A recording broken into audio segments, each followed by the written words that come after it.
తెలంగాణ నిరుద్యోగ JAC DGP కార్యాలయం ముట్టడికి యత్నించింది. అప్రమత్తమైన పోలీసులు అక్కడికి వచ్చిన నిరుద్యోగ జేఏసీ నేత అస్మా షేక్తో పాటు పలువురిని అరెస్ట్ చేశారు. ఎస్ఐ కానిస్టేబుల్ నియామకం కోసం నోటిఫికేషన్ను 5 నెలల్లో విడుదల చేయాలని డిమాండ్ చేస్తూ నిరుద్యోగ జేఏసీ రిక్రూట్మెంట్ బోర్డు కార్యాలయం ముట్టడికి పిలుపునిచ్చింది.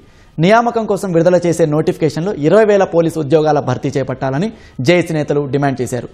జేఏసీ ముట్టడి పిలుపు నేపథ్యంలో డీజీపీ కార్యాలయం వద్ద భారీగా పోలీసులు మోహరించారు.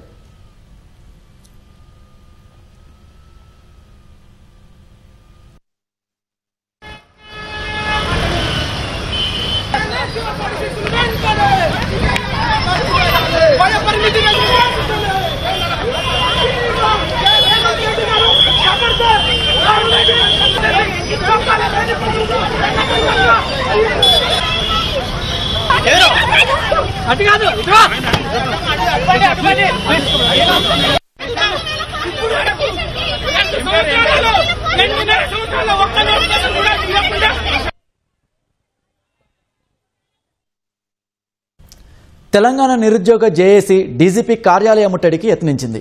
అప్రమత్తమైన పోలీసులు అక్కడికి వచ్చిన నిరుద్యోగ జేఏసీ నేత అస్మా షేక్తో పాటు పలువురిని అరెస్ట్ చేశారు.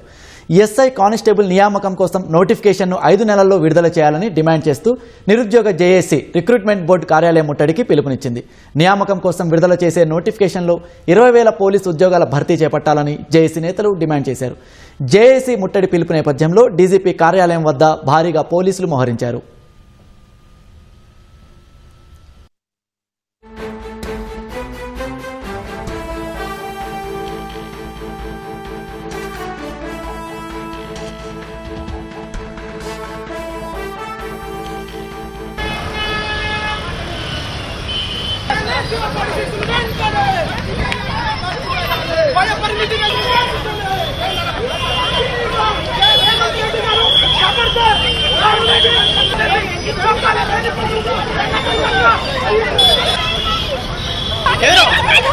అటు కాదు